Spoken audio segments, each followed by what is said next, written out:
Halo teman-teman. Halo teman-teman. Sini kita akan mengunjungi sebuah industri mie ya teman-teman. Betul sekali. Jalan apa kak? Di Jalan Usman Sadar ya. Khususnya di Kelurahan Sukorame ini ada di dalam perkampungan teman-teman. Nah teman-teman, kalau dilihat dari luar, tempat ini kelihatannya cuma gang biasa.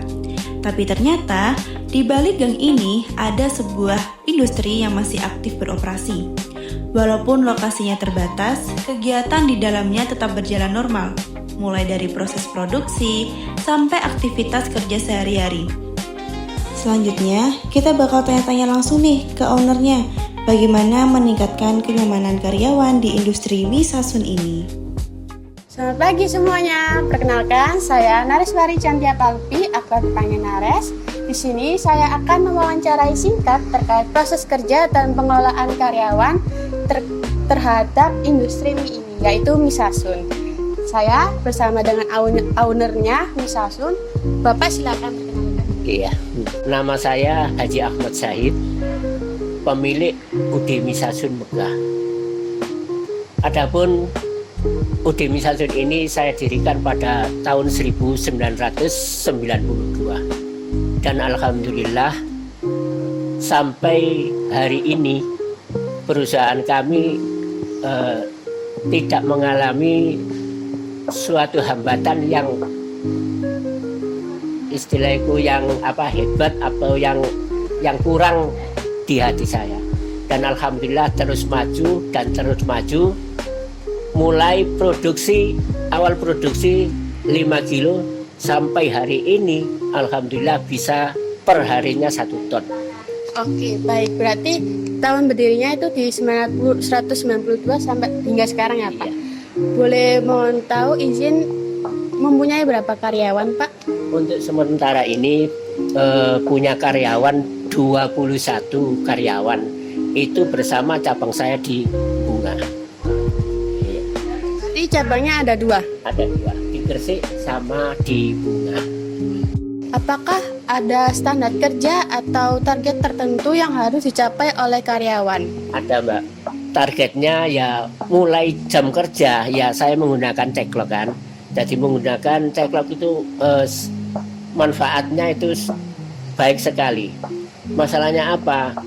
Anak-anak itu punya kedisiplinan diri. Jam 4 pagi sampai jam 1 siang.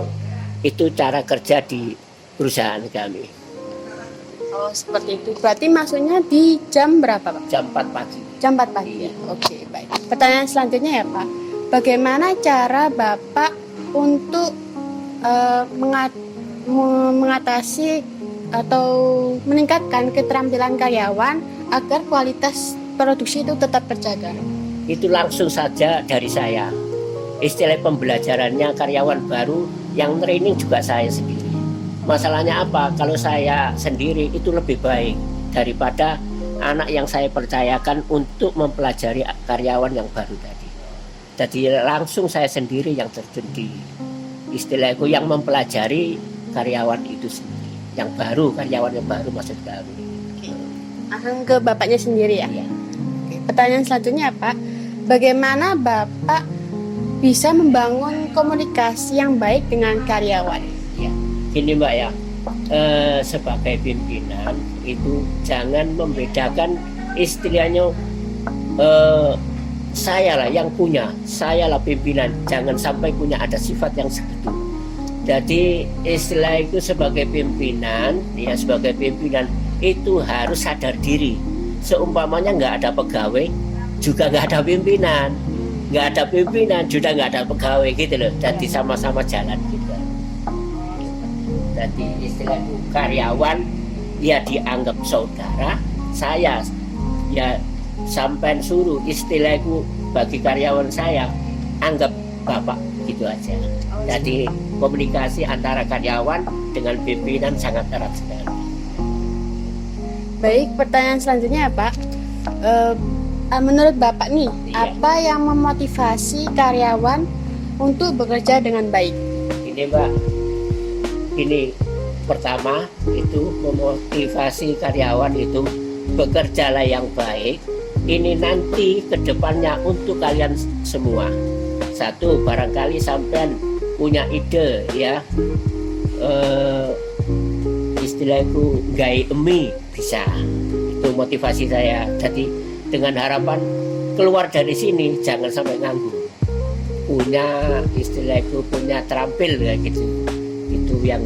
Dan yang kedua itu istilahku saya kasih bon gitu loh Pak. Saya kasih bon supaya apa, anak itu senang, nggak sampai nggak punya uang ini. Iya, jadi anak itu senang punya uang terus ya. Terus mari ngono ke depannya BE ono nggak ikut lu ini maksudnya aku nggak kerja lu udah misalnya lagi, dia sudah punya keterampilan.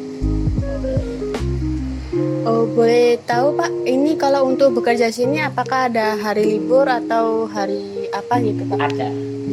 Istilah di sini emangnya nggak ada libur sama sekali. Minggu libur nggak ada. Tapi ada 1 minggu saya jatah 1 kali. Itu pun rollingan. Oh si Arek libur, si B libur, itu hari nggak tentu hari Minggu. Ada yang ketemu hari Selasa, ada yang ketemu hari Senin. Pokoknya 1 minggu diliburkan 1 hari.